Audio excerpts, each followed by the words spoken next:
The auction block reeked of desperation and ozone.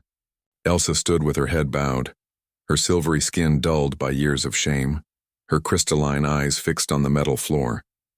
Around her, the galaxy's elite examined merchandise, slaves, servants, and unwanted offspring deemed too flawed for noble houses. Lot 247. The auctioneer's voice crackled through the station's speakers. Daughter of Emperor Zarath of the Zenithan Empire, 17 cycles old, certified infertile. Starting bid, 50 credits. Silence. Even at such an insult of a price, no one moved. Infertility was a curse among the Zenithans, whose empire valued genetic legacy above all else. Elsa had brought nothing but dishonor to her father's throne room. So he'd done what Zenithan law permitted, sold her to recoup his loss. 50 credits, less than the cost of a meal in this sector. 40 credits, the auctioneer dropped the price. Still nothing. 50 credits. The voice came from the back, rough and tired. Human. Elsa's eyes lifted slightly. Through the crowd, she saw him. A man in grease-stained coveralls, tool belt hanging from his hips, dark circles under his eyes. Human males were known across the galaxy as reckless, but not usually stupid enough to buy imperial refuse. The auctioneer seemed equally surprised. Sold to the human. Transfer paperwork at Dock 12. Leo's ship was exactly what Elsa expected. A battered cargo hauler held together by welds and stubborn human optimism. The mechanic said nothing as he guided her aboard, and she followed silently, awaiting whatever fate humans kept for purchased slaves. Name's Leo, he finally said, sealing the airlock behind them. You got a name? Elsa. Her voice came out softer than intended. Elsa. Right. He rubbed the back of his neck. Look, I didn't buy you for anything weird. My daughter, his voice caught. I lost my daughter 2 years ago. Station plague. She was about your age. Elsa stared at him, confusion rippling across her features. You looked like you needed out, Leo continued, and I guess I needed to help someone. So here's the deal. You stay as long as you want, help around the ship if you feel like it, and when you figure out where you want to go, I'll take you there. No chains, no ownership, just a place to land for a while. No Zenithan would have offered such terms. It made no economic sense. No logical sense. Why? Elsa whispered. Leo smiled sadly. Because everybody deserves a chance, even when the universe says otherwise. The first weeks were awkward.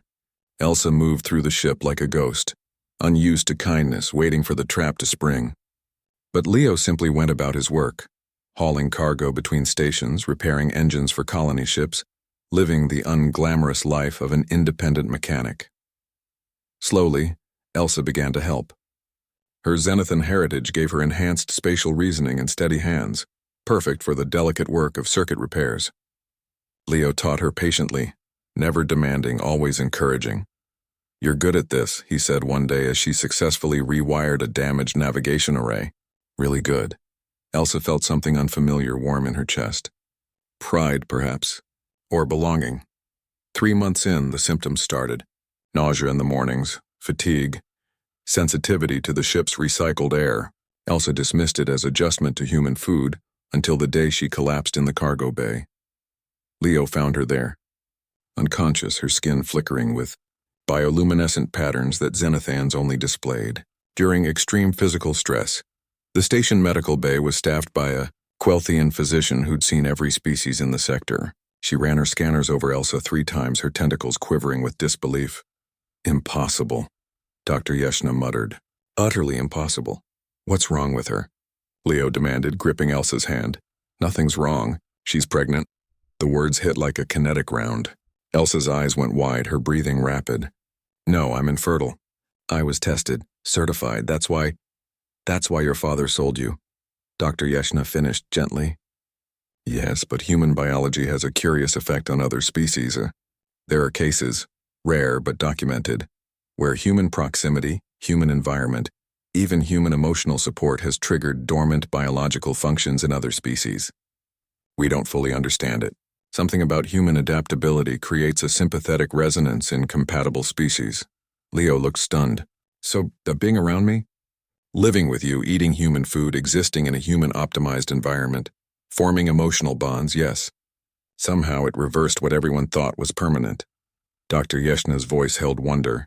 This is remarkable. The Zenithan Empire would consider this a medical miracle. Elsa's hands moved to her stomach, trembling. My father sold me, declared me worthless. And now you're exactly what they said you couldn't be, Leo said softly.